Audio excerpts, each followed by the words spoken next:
Does it seem like turn-based RPGs are getting hard to find these days?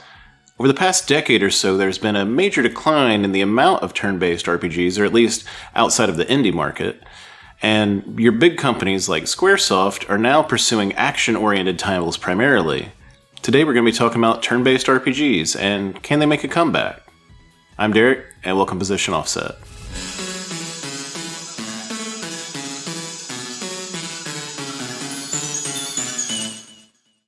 Okay, so first off, let's make sure we're all on the same page with words, with terminology. By turn-based, I mean a game where you take turns between your party, possibly just a single character, but generally a party, and the enemies, right? You will choose a move or two, then your enemy will choose a move, and those will execute out in that order. And like I said, usually it's a party. It's multiple team members that you are controlling, and this is why it doesn't really make sense to have a real-time, action-driven combat system if you're controlling more than one character at a time. Some games have started to try to hybridize these concepts, but usually you're just controlling one character, and the others are just AI drones kind of doing their own thing, and you're not really controlling the whole party. You're really just controlling one aspect of the party. And so, yeah, if you are in full control of what all those characters are doing, then you can't possibly control them simultaneously. You have to take turns, go through them, and choose, this one's going to attack. This one's going to cast some kind of fire spell. This one's going to do a healing move. The party is what you're controlling, not just a single person in a turn-based RPG. So that's turn-based RPGs. For an action-driven RPG, think like a Zelda game. Think, mini PC games like your Skyrim-type games. Think of course, the modern Final Fantasies that have now become action games. These are the thing that I am saying is not ideal for a role-playing game, in my opinion. I have a very specific notion of what RPGs are, specific to when I was introduced to them, so that probably puts a bit of bias on my part and many others, but to set that aside, there's something special about these turn-based games that is lost in the action-driven games. Because of the slower nature of the fights, because it takes a little bit of time to make these selections and watch them play on screen, this means that the game's going a little bit slower, and the pacing for the whole game tends to kind of match with that a little bit more. You have this kind of coziness as you explore the world. It's you're playing this interactive novel, right? Like it's like you're in this book with many, many chapters, lots and lots of story, lots of characters, and you're going through it, and you can hop into a battle and just, hack and slash your way through it and be done with it and move on. But the turn-based nature of it makes it more strategic, where you actually have to think about what you're doing instead of just hitting some buttons. Now, in reality, for some players, they didn't like this part, and they just ended up hitting some buttons. They would just hit attack until, either they lost or they didn't. And then, there's some of these games even have auto battle systems now where people don't want to deal with it. They just let it play, right? Because there's this notion that turn-based is boring somehow. And I get that to some extent. It's slower paced than a lot of games are these days. But once again, you aren't really in control of your full party if you're not taking the time to go and make decisions for each one individually. If you're just controlling one person, you're not really playing what I feel like a proper RPG is meant to be. Now, I'm taking a very American perspective on this. There is this notion that Western gamers are the ones that they specifically are getting rid of turn-based for. I'm saying that's not true. I'm saying lots of us love turn-based games here. But from my American perspective, I am talking a lot about what are usually called JRPGs, which were traditionally just RPGs made from Japan. Now it's more of a reference to Japanese RPGs from a certain era, from the late 80s, the 90s, the early 2000s. Those Japanese style RPGs is what people are talking about when they say JRPG, even though they may not always be based out of Japan. So yeah, gets a little confusing there, but hopefully we're all on the same page now on what I'm talking about. And so there's something special to a turn-based RPG. I don't know how to tell you exactly. You kind of have to, just play one and experience it to really understand. So if you've never played a turn-based RPG, I don't know if I'm going to be really explaining what is important and desirable about such a game. But hopefully you have played some, so you've got some personal reference to what they feel like to play. And now maybe you are in the camp that thinks they're boring and too slow. There are efforts to change that. More modern games like Persona famously has these very flashy, fast-moving menus that make it feel a lot more action-packed and quick than your traditional menu systems might have felt just from the way it's presented to the user. But now the term RPG has become very muddied over the past couple decades because so many other games of other genres have been incorporating RPG elements, right? Like a role-playing game is a very specific thing in my mind. It is a game that is first and foremost story-driven. A lot of games will get story in the way of their gameplay and make it a mistake, but for RPGs, story is your core gameplay. Like the story you're playing out, you're taking part of, that is the main thing that makes your game what it is. But the gameplay, other than exploration, which is probably your biggest time expenditure in the game, the third tier is your battle system, right? And this is what you're going to be spending a lot of time doing, but it's also how you're going to be spending time with the characters. It's how you're going to be seeing the world and the enemies and things. You get a special look by taking your time. You get to kind of see the artwork, see the design of the characters and the enemies. You get to see a lot of things that if you're just in there hacking and slashing away, you're going to miss because you're too busy hitting your button as fast as you can and then it's over, right? By taking a little bit of time, you're savoring your meal. You're not just devouring it real quickly.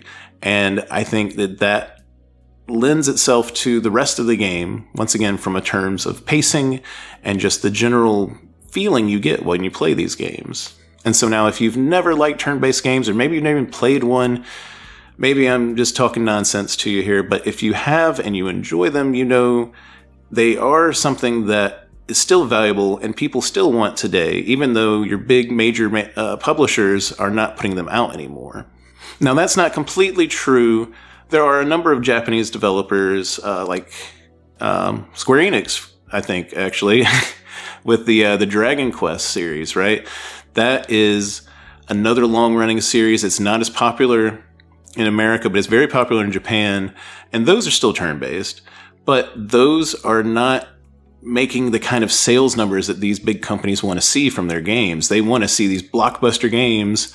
And this type of game, it may not always make sense for them to be blockbuster games. But because of the amount of detail and time, especially if we have voice acting in the mix, just so much work goes into these things, they kind of have to make a good bit of money to justify their existence. So I'm going to get into the numbers in a little bit, but yeah, there's definitely a cost element here in the decision-making process for these companies. And then for gamers, for us, our decision is what we buy, what we play, and where we spend our time. And, if we want more of these games, we need to go out there and buy them. There are games like Sea of Stars is a prominent one that came out recently. It's done pretty well for itself. And that one's selling pretty well, it seems. Not, hundreds of millions of dollars, but they've sold at least 4 or 5 million copies now at this point. That's not nothing. That's a good number of copies of this game out there in the world. And so people are still craving this type of game. In fact, that game is filled with nostalgia, specifically. But yeah, people still want turn-based RPGs, even though these companies don't make them for us. And so today, what I am kind of proclaiming to the world is stop it. Start making these games and stop trying to make everything an action RPG, because I don't want that. And a lot of other people, I don't think, want that either. So now for me, the epitome of the JRPG style turn-based role-playing game is Final Fantasy, right? Like Final Fantasy 1 to my knowledge, is one of the very first turn-based RPGs that was available on home consoles. Now, around the same time The Legend of Zelda came out, it, to me, is kind of the origin point for action-based RPGs. That's not really true because RPGs had already gotten started on PC years before that, oftentimes with sometimes turn-based things, sometimes more real-time, but usually this kind of strange first-person dungeon crawler thing. But the RPG, specifically the JRPG, as we know it, was pretty much defined with the original Final Fantasy. And it's gone on to continue to define the genre with Final Fantasy VII in 1997. It was the biggest game of all time at that time, selling, I think, like $200 million in the first year. And that would be like $400 million now, adjusted for inflation. So it was a big deal, right? Like, a lot of people play this game. A lot of people bought PlayStation 1 specifically to play that game. So Final Fantasy is, to me, kind of at the core of the concept of JRPGs. But that, again, is my own personal bias. Final Fantasy VI, or Final Fantasy III as it was called here in the US, for the Super Nintendo, that was the first RPG I ever played, and it basically set the standard for all RPGs to come after it. And so the Final Fantasy series, they tried different things. They introduced the active time battle to make things a little bit more fast-paced. They did things with the way your order played out in Final Fantasy X, kind of putting this little strip to tell you who was coming up next on it. Things like this that, at the end of the day, they were still the same game in terms of how the combat worked. The Final Fantasy series is a strange series because none of the numbered entries are linked to each other in terms of story or characters or even universe. They've got some similar themes, and you got things like Moogles and Chocobos that pop up, Phoenix Downs and things that are specific to Final Fantasy, but otherwise, all these games are completely unrelated from each other. And so by the time that we got to the PlayStation 2 era and Final Fantasy X came out, Square had pushed the genre very, very far. They now had DVD quality, which at the time was the best you could get. Very high quality, pre-rendered. They had these beautiful CG cinematics. And the gameplay was still, for the most part, the same as the old games. Even though it had a new look and new camera angles, you would still basically go around the world, talk to people, collect some things, get into a battle, have a cinematic, have another battle. You know, Final Fantasy had this kind of formula to its games, even though they were this strange, not related but related set of games. But after 10, they decided to start trying to appeal to a broader audience.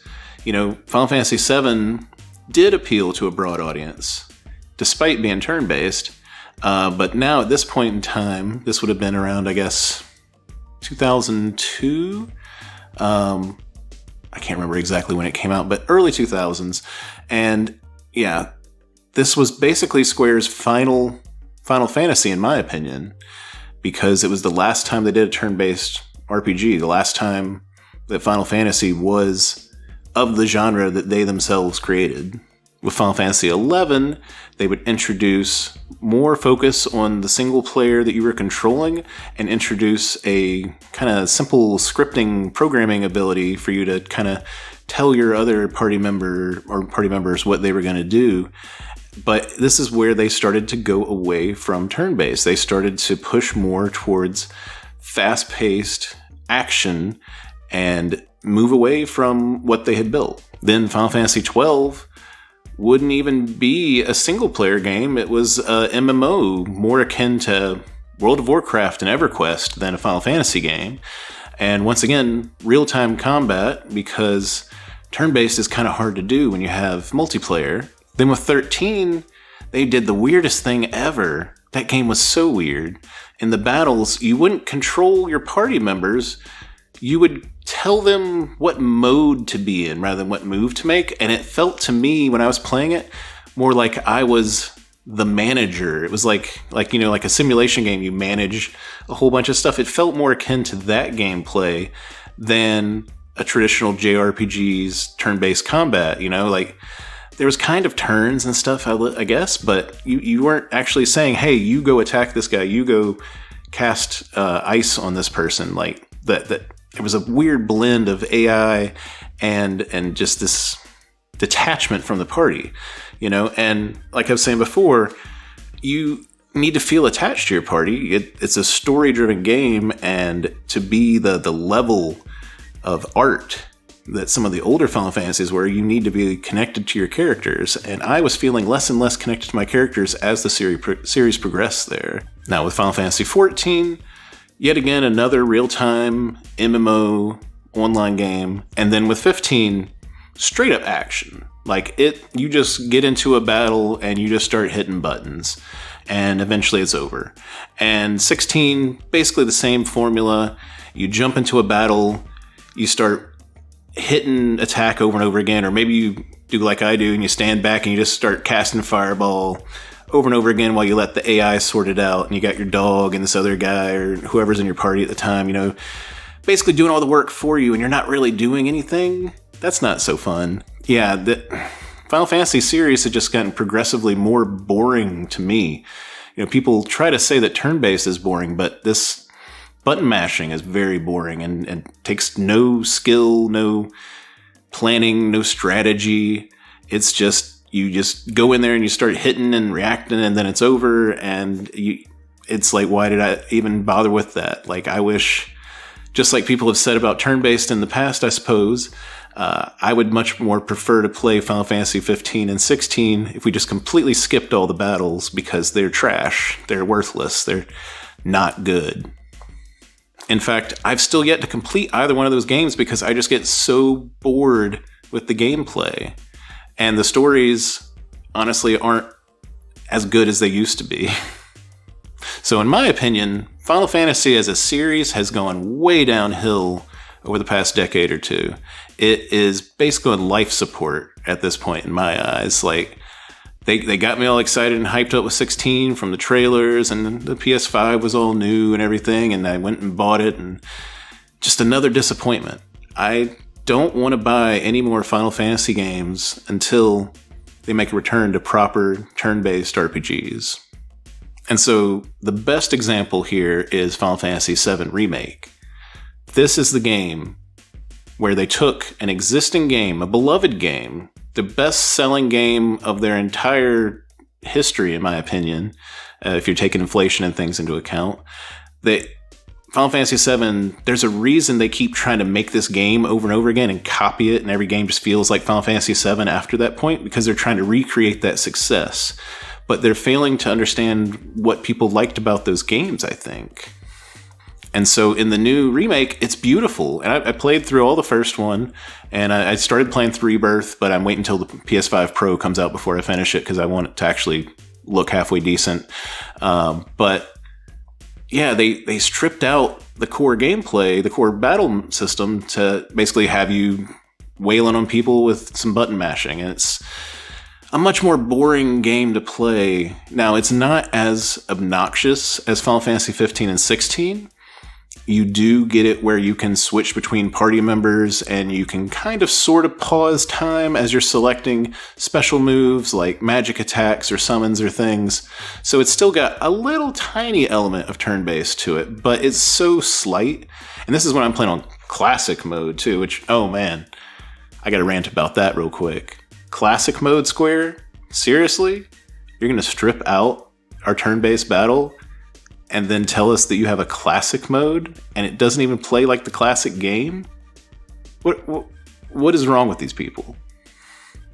And so now the rumors are saying that the next game that Square is going to be remaking is Final Fantasy IX. For me, another beloved Final Fantasy, one of the best in the series, very much a turn-based game. It is yet to be seen what this game will be, because all we have are rumors right now. There are rumors saying that it's going to be true to the original and it's going to stay turn-based, and I'm really hopeful that that's true, because if they can bring this game up to modern visuals and kind of refresh it for a modern audience, but keep it the actual game it once was and not make a whole entirely different game like they did with Final Fantasy VII, then I think this could be the point where Square finds out that people do still want turn-based games, and they can make money off of them if they will actually do their job properly. Final Fantasy IX already has an amazing fan recreation called the Memoria Project. Should be up on screen now. And it just looks beautiful. It's done Unreal Engine 4, maybe 5. Doesn't really matter. It's a modern engine. And it's fully 3D. You know, the original game was pre-rendered backgrounds with polygonal characters on top. So this is a fully 3D game. So the camera angles change a little bit. That is one change. But otherwise, it's the exact same game. And it feels authentic and true. And it's really sad that it takes a fan game to make something that feels authentic when these companies that own the properties, they should be taking care of the legacy of these things. If they want to make money off of it, they need to also bring us the same level of quality that the originals had, right? So I played through, the Final Fantasy VII Remake and Rebirth, and I'm probably going to buy the third part too, but I really don't want to. I want the original games, but, better modern visuals or something like that. So that's what I really hope Final Fantasy IX turns into. We'll just have to wait and see for when Square tells us if it even exists for real. And so now let's talk about Final Fantasy XVII.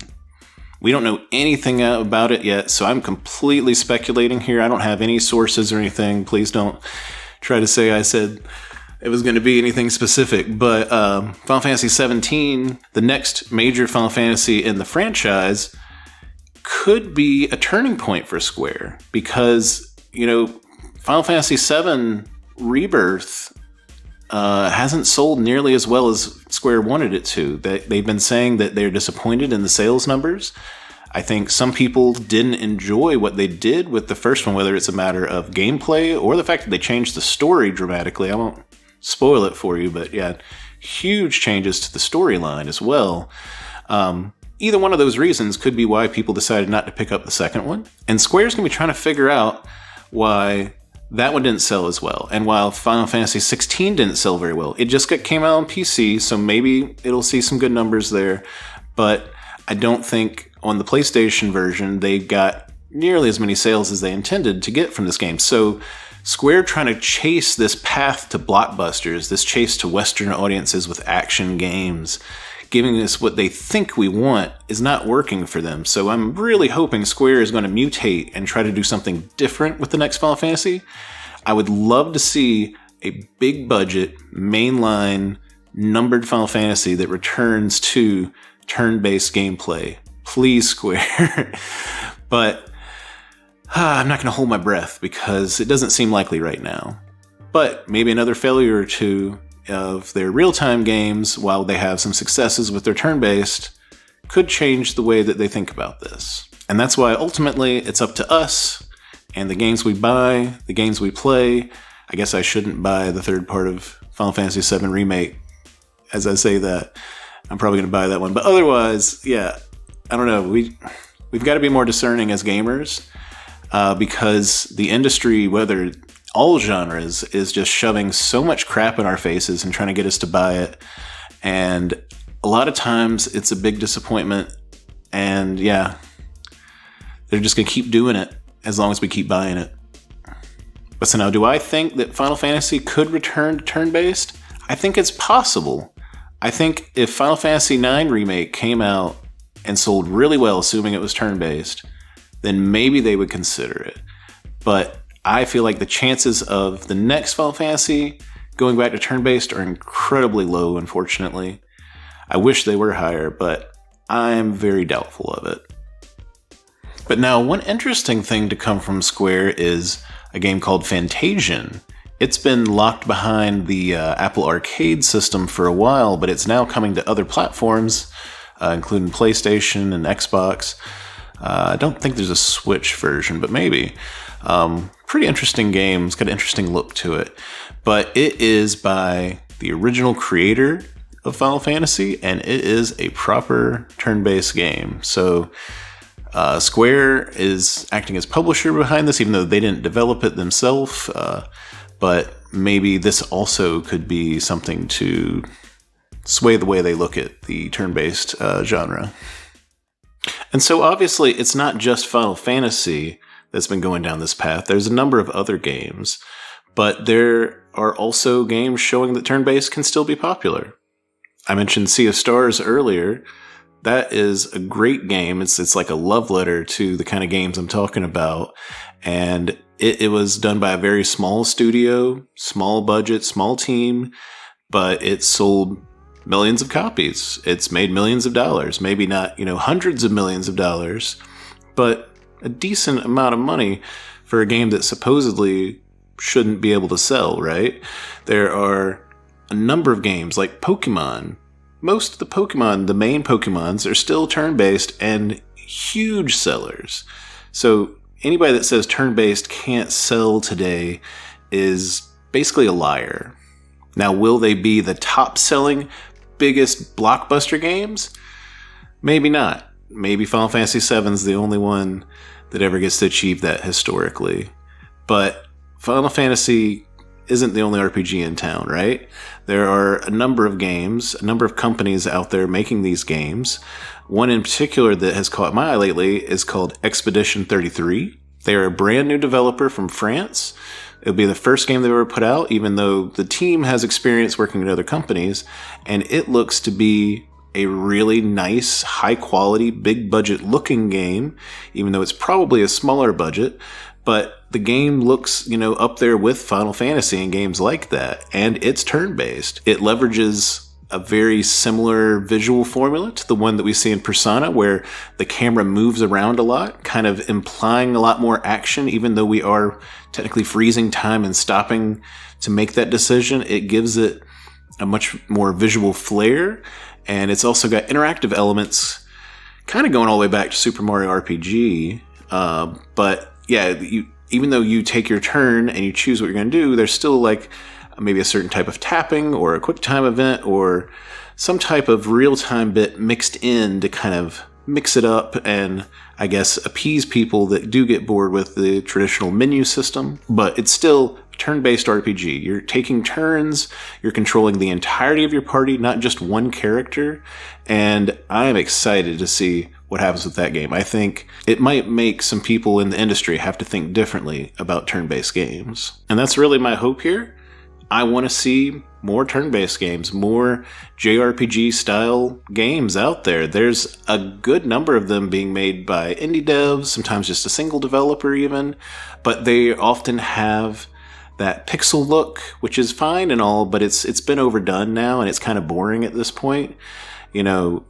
I get everybody loves that retro feel, and it can be great. Sea of Stars did it, but, there's no reason to have to make every game of that type in that style. You can have higher quality visuals and still have an RPG.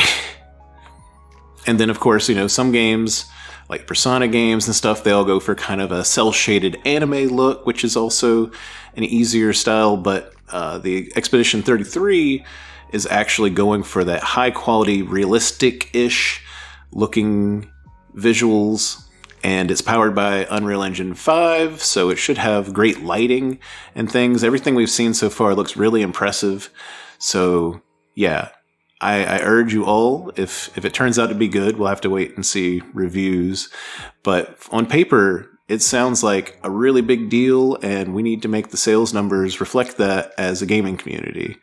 We need to go out and put our money where our mouth is and buy as many turn-based RPGs as you can. And I think I'll leave it there.